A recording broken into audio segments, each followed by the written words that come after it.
Джапо Запрянов е един от най-значимите ромски музиканти в България. Известен е със своя изключително виртуозен и иновативен барабанен стил.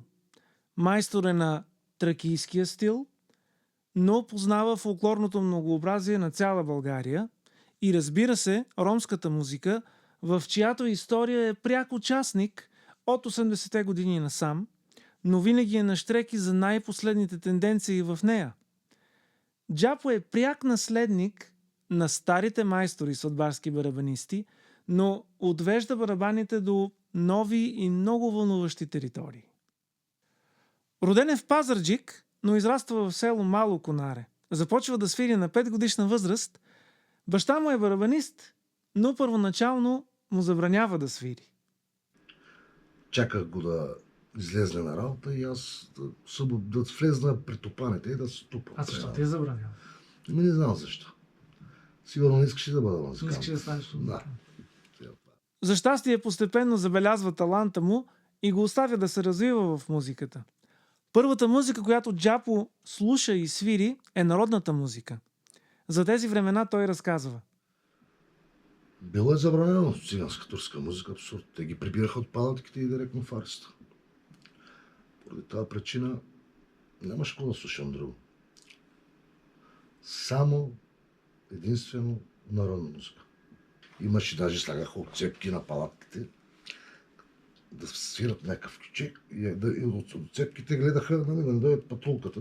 Да. И бегаха напред да кажат, че иде да не как, джумпрапа, джумпрезане, джумчак, джумчак.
Първите му барабанни влияния са сватбарските барабанисти Пайчо Иванов и Салиф Али, които той използва всяка възможност, за да слуша на живо, дори понякога бягайки от училище.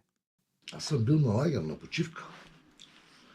И като съм чул, че свират Ибрям, и аз се фащам едно такси и се прибирам. От почивката само знам, защото го чакам цяла година, примерно, не знам къде. Свири в Говедаре, примерно, цяло до 5 км от нас. Аз бягам от лагера и не ме интересува, нали, малък съм бил, не мисля какво.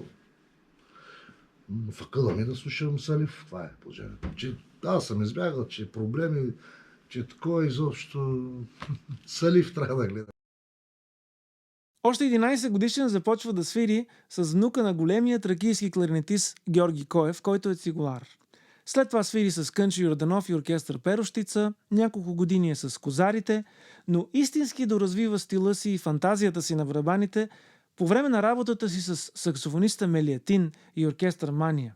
Мелиатин свири музика, която е музикално доста провокативна и комплексна и в началото дори е критикувана доста от някои музиканти, че е прекалено сложна и неразбираема за публиката.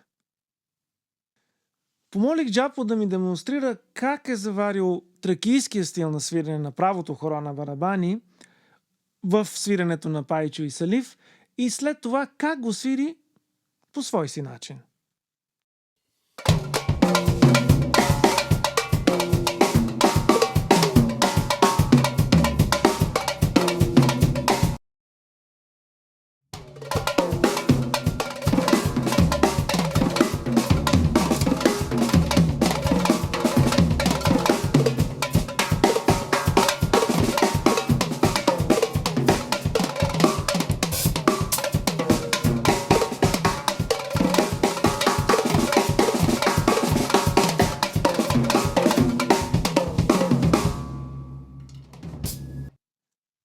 Наред с народната музика, Джапо Запрянов е и пряк участник в развитието на ромските ритми.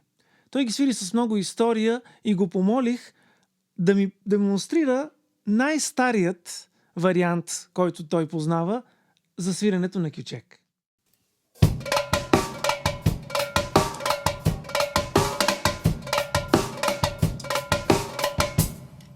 10 години напред.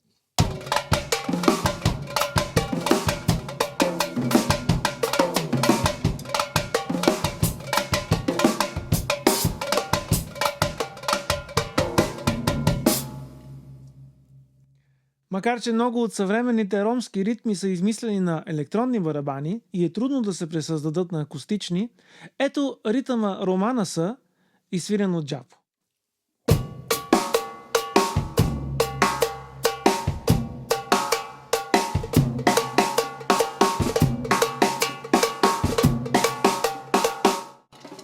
И отново традиционният ритъм и след това модерният му вариант.